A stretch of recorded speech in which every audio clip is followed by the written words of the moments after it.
Bom dia a todas e todos, bom dia para você que nos assiste pela TV UFMA no Maranhão e Sobradinho e Porto Alegre pela Pop TV. Sejam todos muito bem-vindos e bem-vindas a mais um ICL Mercado e Investimentos. Hoje, terça-feira, e a gente vai repercutir as pautas de segunda, a gente vai falar de relatório Focus, vamos ver como é que está o termômetro da Bolsa e as expectativas de curto prazo, o que está pegando em cada um, o que está pesando em cada um. Vamos também entrar no terreno espinhoso das contas públicas, porque saíram as estatísticas fiscais, então a gente vai trazer assunto à tona. Vamos discutir também a forma que isso acaba sendo veiculado muitas vezes. Mas antes de tudo isso, bom dia, André, como você está? Bom dia, Débora. Bom dia a todos os nossos telespectadores. Hoje a gente vai requentar alguns assuntos de ontem, né, que a gente teve debate. Então a gente vai falar aí do Focus, vamos ver aí como que o mercado passou o seu fim de semana. Mas saíram dados novos ontem à tarde, estatísticas fiscais pelo Banco Central. Também tivemos aí a divulgação do setor do varejo brasileiro, mais um crescimento, o brasileiro está indo às compras, né?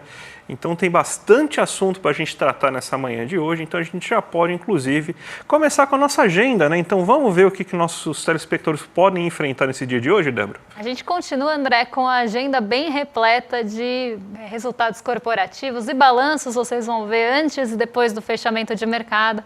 A agenda acaba sendo tomada por esses resultados. Outra coisa que vocês vão reparar que está bem presente na agenda hoje são dirigentes do Banco Central dos Estados Unidos. Hoje uma série de dirigentes do Banco Central dos Estados Unidos vão falar durante o dia.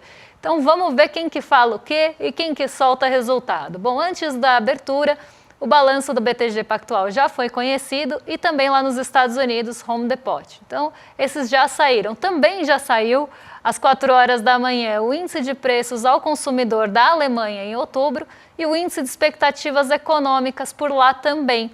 E o índice de expectativas econômicas surpreendeu negativamente, ficou bem abaixo do que se esperava, veio em queda inclusive. Então isso trouxe ali um mau humor que já estava vindo da Ásia, a gente vai entender por quê, para a Europa nessa manhã.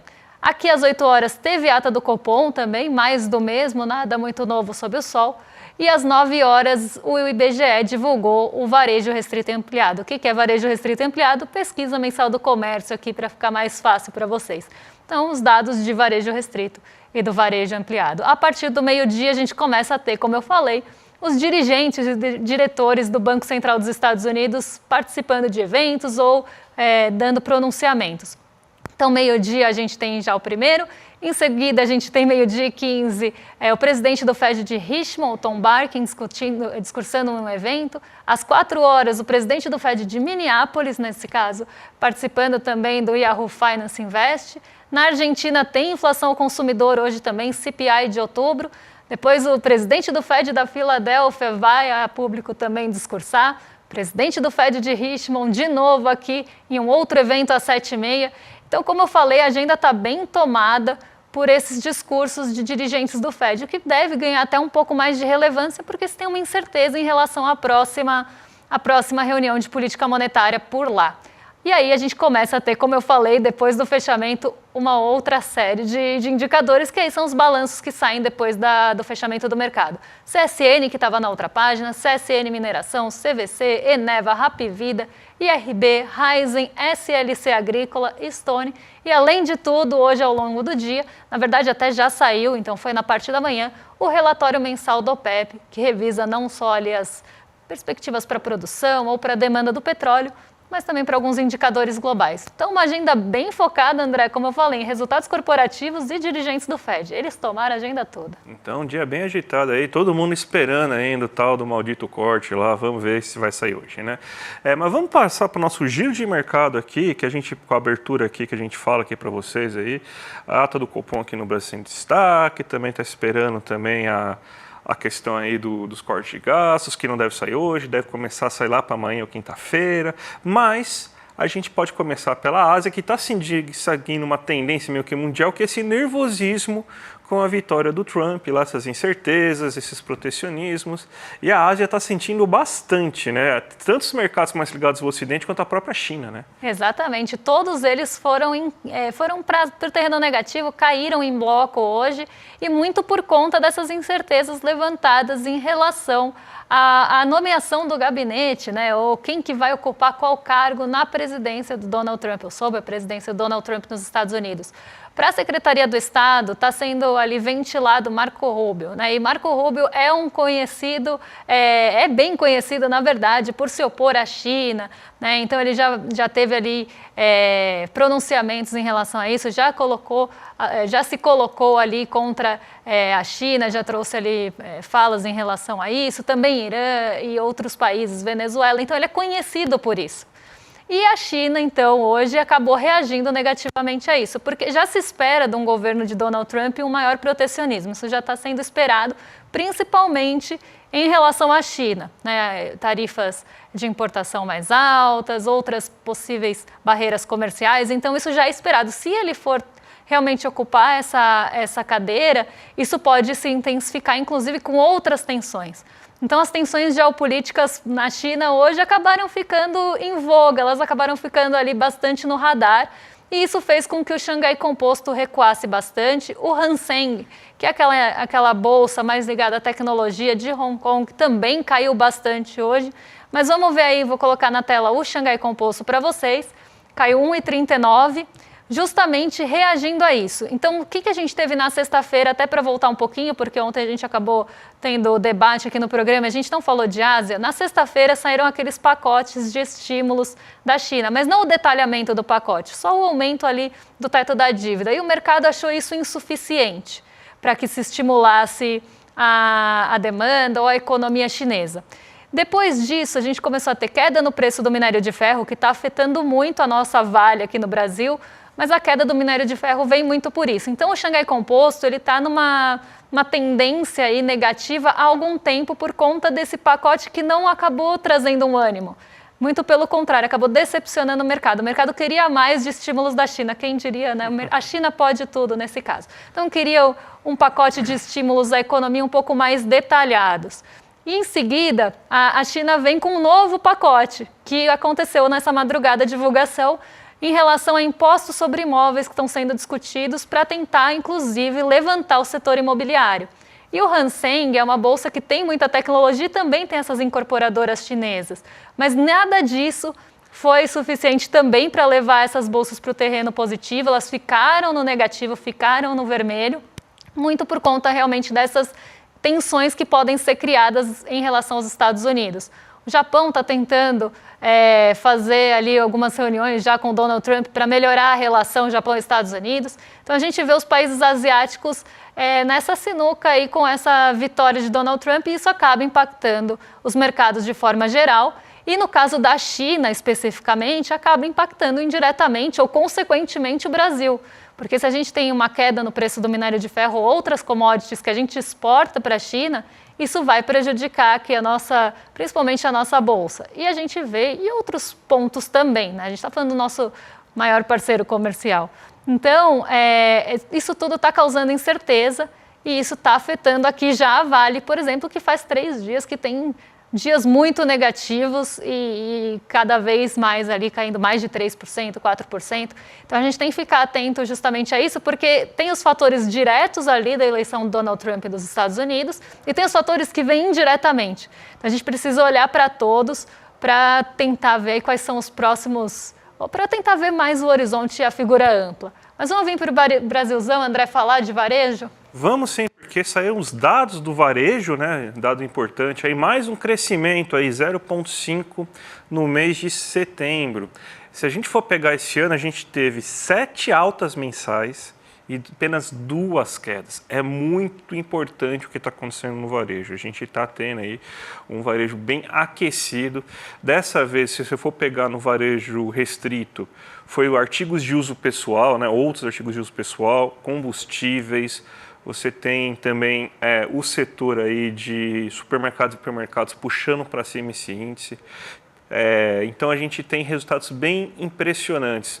A gente tem um acumulado já no ano, já nos últimos 12 meses, de 3,9%. Lembrando que a gente começou esse ano com 1,8% de alta do acumulado no varejo, ou seja, então você quase que dobrou então o acumulado no varejo somente esse ano. Então a gente está com dados muito impressionantes.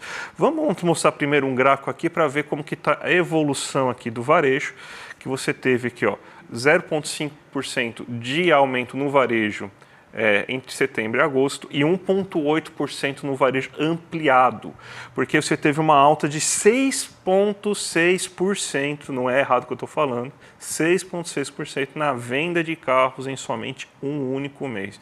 Se a gente pegar em relação ao mesmo período do ano anterior, você tem uma alta de 2,1% em relação ao mesmo período do anterior, de 3,9%. O acumulado chegando a 4,8% agora e 4,5% no ampliado. E em 12 meses, 3,9% contra 3,8% no ampliado. Vamos mostrar agora os outros setores aqui para a gente também fazer uma discussão aí sobre que setor que teve as altas, né? Ó, você teve aqui combustíveis e lubrificantes subindo 2,3%, hipermercados, supermercados 0,3%. Aqui o nosso problema crônico desse ano, que é tecidos, vestuários e calçados, ainda com muita competição forte com a China, então mais uma queda 1,7% aí nesse mês.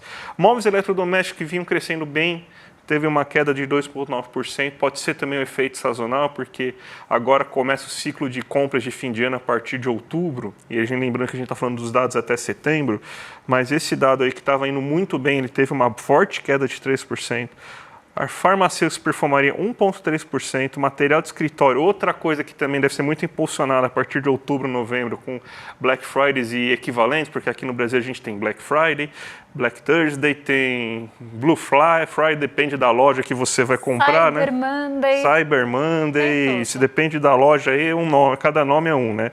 Daí você tem uma queda de 1,8%, mas você vê outros artigos de uso pessoal, 3,5%, comércio varejista ampliado 1,8%, aumento de 6,6% na venda de veículos e de 1,1% no aumento de material de construção. Então a gente vê dois setores importantes que agregam muito valor, que é móveis eletrodomésticos e equipamento de material de escritório, informática e comunicação, tem uma queda, que pode ser sazonal, mas a gente vê que esses dois itens cresceram muito durante o ano.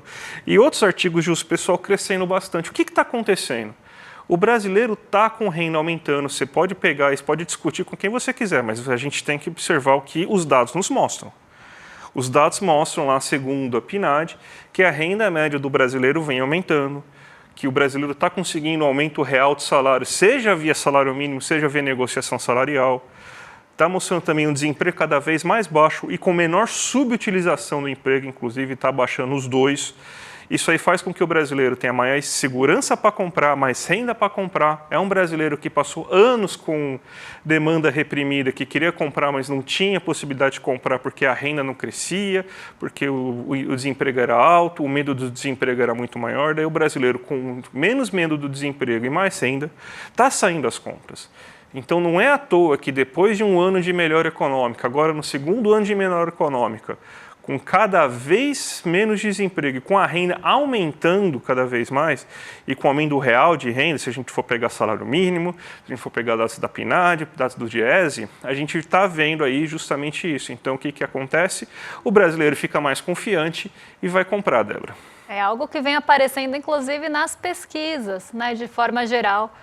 Que o brasileiro está mais confiante justamente por esses aspectos. A melhora da renda, um desemprego mais baixo que faz com que ele tenha menos medo de perder o emprego, ficar desempregado e não ter a renda para pagar aquele bem.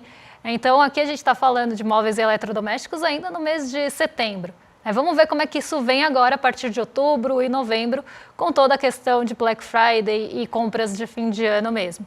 Mas vamos seguir aqui porque a gente vai falar agora de relatório Focus. A gente teve movimentação no relatório Focus mais uma vez piora das expectativas. Então, como vocês estão vendo na matéria do nosso site, teve elevação da projeção de inflação e a gente vai ver o que mais mudou agora no relatório Focus, até para a gente entender o que está sendo pintado nessa dinâmica e que cenário é esse que está sendo pintado pelo mercado financeiro. A gente tem que lembrar que relatório Focus, quem responde é o mercado financeiro e seus agentes. Então vamos ver o que o mercado financeiro está pensando em relação aos nossos principais indicadores macroeconômicos.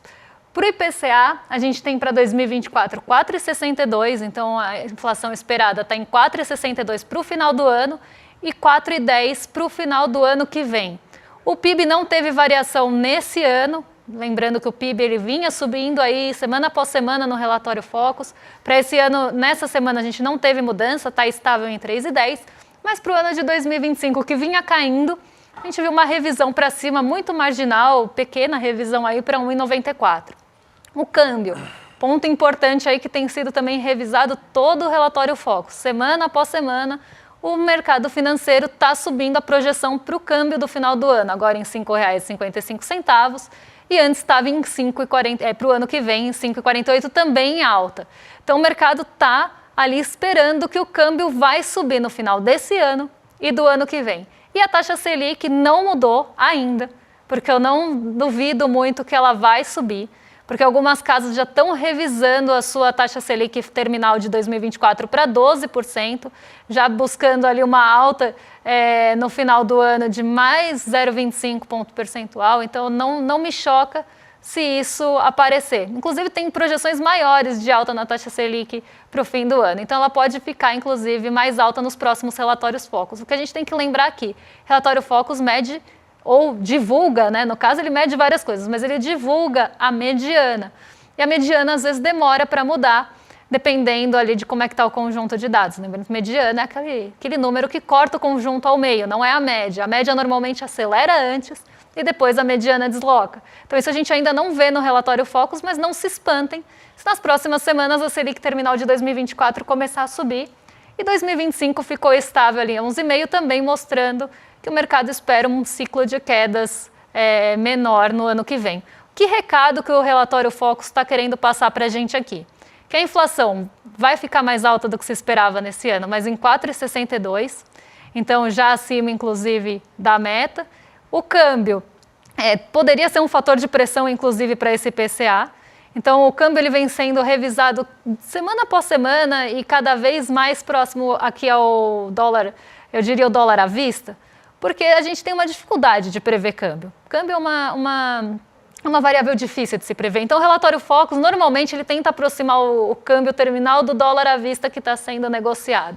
Isso é uma tendência quando você tem muita incerteza em relação à variação cambial. E a Selic, que pode começar a aumentar, mas ainda não aparece no relatório Focus. Então, o mercado está falando que a inflação vai subir, isso pode ter um componente de câmbio nessa alta de inflação e que para isso, aí a história está sendo contada, já está sendo criada, não é de hoje que a gente vem falando isso. Para isso precisa subir a Selic e precisa ali ter uma Selic terminal mais alta também no ano que vem. Para conter essa inflação, que não vem de nada sensível à taxa de juros, mas a história precisa ser criada, só que aí você coloca um componente a mais, você sobe a sua projeção de câmbio, fala que a inflação vai ser um reflexo disso, também opera câmbio, porque o mercado financeiro opera câmbio não só à vista como futuro, consegue fazer com que essa realidade, inclusive, aconteça. E aí os preços ao produtor ficam mais altos, a gente tem esses custos indiretamente depois chegando ao consumidor, alguns bens já vão ficar mais caros porque tem mais sensibilidade a dólar, e aí sim, terreno perfeito e muito propício para falar, então vamos subir a Selic para controlar o câmbio e para controlar a inflação. É essa historinha que o mercado financeiro está montando e que está mais uma vez aí no nosso Focus, André. Depois ainda dessa ata do Copom hoje lá, que fez uma página inteira para falar de fiscal, né? Imagina, não foi nenhum recado não, né? Não teve nada, né? Falou uma página inteira sobre a questão fiscal brasileira. A senha foi dada, né? Se quiser, mercado, que a gente suba 0,75 pontos percentuais na última reunião, eu subo. É só mostrar no Focus isso. Então, o terreno está dado agora aí para você conseguir fazer essa alta. Essa questão do câmbio eu acho muito engraçada, porque assim, o câmbio vai subir, mas por que você acha isso? Porque eu opero o câmbio e eu estou elevando a taxa de câmbio. Então, basicamente é isso, né? Eu estou fazendo uma profecia autorrealizável.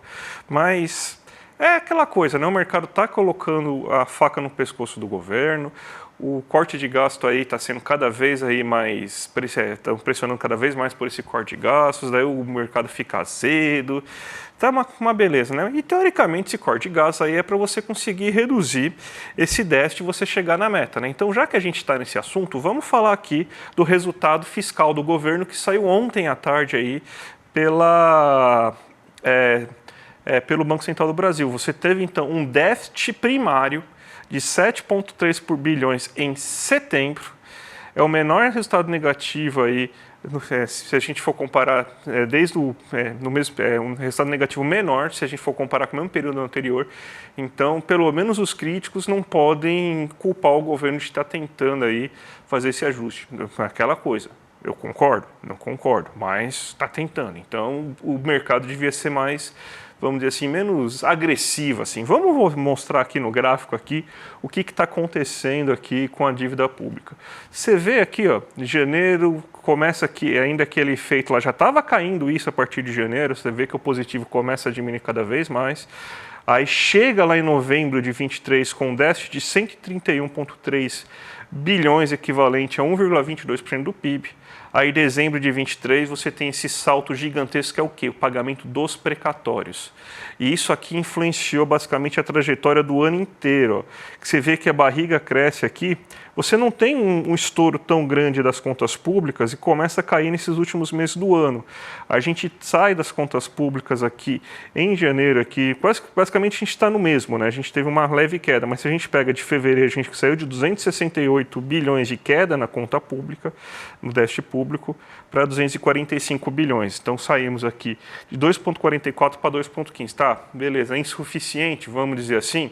Só que qual que vai acontecer em dezembro, quando você acabar justamente o efeito dos precatórios, porque isso aqui é acumulado de 12 meses, toda essa parte aqui, essa barreira aqui, esses 90 bilhões vão sumir. Então tira 100 bilhões disso, a gente está em 145 bilhões aqui. Na verdade, a gente tem 97 bilhões no acumulado no ano. E em 12 meses, a verdade é 145 bilhões no acumulado no ano. Então, a conta é, você tem que tirar o quê? Uns 20 bilhões aí para chegar no resultado, aí chegar no 0,7% aí do resultado. Então, é basicamente esse aí que é. Então, não está difícil. Essa que é a questão, não está difícil. Até porque você está tendo um aceno, o gasto está cada vez menor, mas se não fizer esse corte de gastos, que não vai ser para esse ano, vamos lembrar, né? A gente tem que lembrar que tem uma outra pegadinha, tá, gente? Esse corte de gastos não vai ser para esse ano, vai ser para 2025 e 2026. Então não teria problema nenhum anunciar essa porcaria em janeiro. Mas não, o mercado está lá pressionando. Não vai ter efeito nenhum nas contas públicas esse ano. Não vai ter efeito nenhum nas contas públicas esse ano. Você está tendo esforço fiscal, a barriguinha está descendo aí. Provavelmente a gente vai chegar assim na meta, não vai ter problema nenhum. Lembrando, concordo com isso? Não, mas eu estou fazendo a visão do mercado em relação a isso. Então não vai ter problema, mas você tem essa pressão toda, né, Débora? E vamos ver também o outro dado que o pessoal gosta de ver muito, né, que é dívida pública. Como que eu ouvi hoje de manhã no rádio? Trajetória explosiva da dívida pública. Explosiva, né? Tá bem explosiva. Nossa, a leitura de gráfico tá uma beleza para esses caras, né? Então a gente vê que a dívida líquida está quase que estável, subiu quanto? 0,4% nesse mês, e está aumentando a dívida bruta, né? Aí você fala, a dívida bruta está aumentando porque o governo está gastando muito. Não, a dívida bruta aumenta, o principal componente da dívida bruta é justamente os juros. A dívida bruta, você pode falar que até tem um componente porque ele sai debaixo da linha de 75 e já ultrapassa a linha de 75 aqui facilmente. O que entra na dívida bruta que não entra na dívida líquida? Os juros, porque a dívida bruta conta a parte financeira da dívida. Então, a dívida bruta aumenta, daí o pessoal vai lá e te engana. A dívida bruta está explodindo. Você ouve um monte de falso especialista aí, porque nem economista esses caras são. Ele fala, não, a dívida bruta mostra uma trajetória explosiva, a gente resolver isso. Como? Aumentando a taxa de juros. Para explodir ainda mais a dívida bruta. Então é basicamente isso que está acontecendo, Débora. É muito curioso que a gente sempre vê assim, quando, é mais conveniente, vamos pensar assim, falar da dívida líquida, aí fala da dívida líquida. Porque a dívida líquida está subindo. Isso é a dívida líquida PIB, né? Porque aqui a gente está falando da relação dívida-PIB. Então está tomando muito PIB, isso está trazendo mais risco, está aumentando o risco do país, porque a dívida líquida está subindo. Só que ela está estável há bastante tempo. Então começaram a olhar para outro componente para manter a narrativa. A dívida bruta está subindo e a nossa relação dívida-PIB está muito alta. Então isso traz risco ao país. E aí qual que é a justificativa? Então vamos aumentar juros. Aí aumenta juros, aumenta a dívida bruta. Até vi um gráfico hoje de manhã bem tendencioso em relação a isso, que era por governos. Não o fato de ser por governos, porque pode ser por governos, enfim. Mas aí tinha um balão enorme assim, sob o governo Lula, a dívida bruta está subindo muito, subiu quase 4 pontos percentuais. reflexo de alta de juros, né, já que está sendo contabilizado aí. Aí usam esse argumento para falar, então vamos subir juros. Aí sobe a dívida bruta, então vamos usar esse argumento. Entendem que não faz sentido? Mas o mercado, nem o mercado, mas os jornais e veículos de comunicação acabam noticiando dessa forma e por desinformação das pessoas, porque ninguém também é obrigado a saber a diferença da dívida líquida para a dívida pública. A pessoa lê isso e ela acredita. E fala, nossa, é verdade, olha, a nossa dívida PIB está subindo, subiu 4 pontos percentuais, então vamos subir juros. Uma coisa que só vai ser maléfica para a própria dívida bruta. Então, assim, não faz sentido nenhum. Mas eu vi um gráfico assim hoje de manhã, até queria trazer, mas não trouxe. Não vamos trazer tanta desinformação para o nosso público. Pois é, só se fosse para bater mesmo. E como que está o clima lá em relação à Bolsa? O que o mercado está achando, Débora? Olha, continuam otimistas, viu, André? Semana passada estavam bem otimistas nas expectativas de curto prazo, aqui também pesquisa feita com o mercado financeiro. Vários agentes respondem o que eles acham que vai acontecer com a Bolsa no final da semana. Para a semana passada, os agentes de mercado, de uma forma geral, estavam bem otimistas, porque 62,5% deles esperava alta na Bolsa e 25% estabilidade, que ficasse perto do 0 a 0. Só 12,5% esperava queda. E eu falei na semana passada, arrojados. Eles estão otimistas, muito otimistas numa semana complicada. Semana que saía IPCA, semana que tinha eleição dos Estados Unidos, semana que tinha toda essa discussão e essa incerteza em relação à trajetória fiscal, que eu também não acho que tem que ser dado o peso que está sendo dado, mas está sendo dado peso, então isso acaba influenciando as expectativas. Então estava tudo acontecendo nessa semana. Semana de decisão de juros aqui nos Estados Unidos, em vários outros países. Então eu falei, o mercado está otimista demais. Mas por que também estava otimista demais? Porque o mercado esperava que na semana passada ia sair o pacote de corte de gastos. Eles não achavam que ia ter toda essa discussão que está tendo, toda essa minúcia que está tendo nessa discussão para que pastas que entram, que pastas que não entram. Então o mercado achava que ia passar e sair na semana passada. Só que não aconteceu, né? E aí a gente já sabe o efeito que isso causa. A grande expectativa era essa, como isso não realizou, o mercado começou de novo a vender real, comprar dólar. Então aqui apostar contra a nossa moeda no popular. E também a nossa bolsa cai com a queda do apetite pelo risco. Isso sem contar todo o cenário internacional que também está pressionando. Para essa semana eles continuam otimistas. Olha só, não bastou errar nas 2 últimas semanas, eles continuam otimistas porque eles agora estão esperando que essa semana saia o pacote de gastos. E se isso acontecer, parece que todos os problemas vão ser resolvidos magicamente. Tudo vai se resolver. Então, 83,33% acredita em alta da nossa bolsa e só 16,67% em instabilidade. Ninguém espera queda essa semana. Mas tudo depende, né? Aí começa o papinho do mercado. Tudo depende se os cortes de gastos forem divulgados. Então, enquanto isso não se resolver, o mercado não vai para outra direção. E não sou eu que estou falando. Vocês podem até, mas eu discordo. Eu também discordo, eu acho que não tinha que ter esse olhar e nem essa pressão. Mas todo santo dia eu leio mais de pelo menos 3 notícias que têm a mesma. Eu podia ler uma só que eu estava lendo as 3. Que tem a mesma descrição. O pacote não foi divulgado, então isso vai pressionar câmbio, isso vai pressionar a nossa bolsa, vai pressionar os juros futuros. Então as pessoas que falam, mas não é isso que está acontecendo? É isso que está acontecendo. E não sou eu que estou falando, são veículos bem ortodoxos, que não tem nada de comunistas, nem nada disso. Isso está sendo falado porque é a visão do mercado financeiro. E a gente precisa entender como isso acontece, como essa dinâmica acontece, para que a gente consiga, inclusive, questionar, criticar, e entender como o movimento também acontece. O que está por trás desse movimento? Porque senão a gente também cai em ladainha por aí. Débora, faltam 2 dias, porque vai ser na quinta-feira, sabia, gente? Vai ter a aula inaugural da 3ª turma do Empreendedor Mestre. O segredo das vendas e da persuasão. Às 8 horas da noite, no dia da quinta-feira, dia 14 de novembro, vai ser essa aula inédita, essencial para todos os empreendedores. É a aula que todo mundo mais ama no Empreendedor Mestre. Então o Edu foi lá, deu uma repaginada, deu uma recapeada aí na aula. Todo mundo ama essa aula, então e vai apresentar para vocês ao vivo aí amanhã, na quinta-feira aí, para vocês conhecerem esse projeto aí que é simplesmente maravilhoso. Então, gente, não perde. Tá aqui, ó, iclmercado.com.br, já se inscreve, clica no link lá para tocar o sininho lá para vocês aí no YouTube, para vocês 8 horas da noite já tá prontos aí para ver tudo, tá certo, gente? Então, vamos entregar para nossos vizinhos, né, Débora? E antes de entregar para os nossos vizinhos do rolê, eu vou dar os parabéns para o Thiago Farias, que faz aniversário hoje e queria felicitações. Parabéns, Thiago Farias, até ele com cuidado, né? Porque vai que é uma cacofonia e eu leio aqui em voz alta. Mas parabéns para o Thiago Farias, muitos anos de vida e tudo de bom para você. E agora sim, vocês ficam com o rolê ICL na sequência, com o William Deluca e o Guga Noblar. Um beijão e até amanhã, pessoal. Até amanhã, gente. Tchau, tchau. Faltam só 2 dias para nossa aula Os Segredos das Vendas e da Persuasão. Como contar histórias que vendem e convencem. Vocês vão aprender isso daqui a 2 dias numa aula onde eu vou contar para vocês o que é a jornada do herói, quais as técnicas que você tem de persuasão e como isso pode ser usado para o bom caminho, ao invés de convencer as pessoas de teorias da conspiração, coisas ruins e etc., que é o que a extrema-direita faz. Para você não perder essa aula extremamente útil para sua causa ou para o seu negócio, clique no botão Saiba Mais aqui embaixo e participe. 14 de novembro, quinta-feira, daqui a 2 dias às 8 horas da noite. Gratuito. Clica aqui e se inscreve.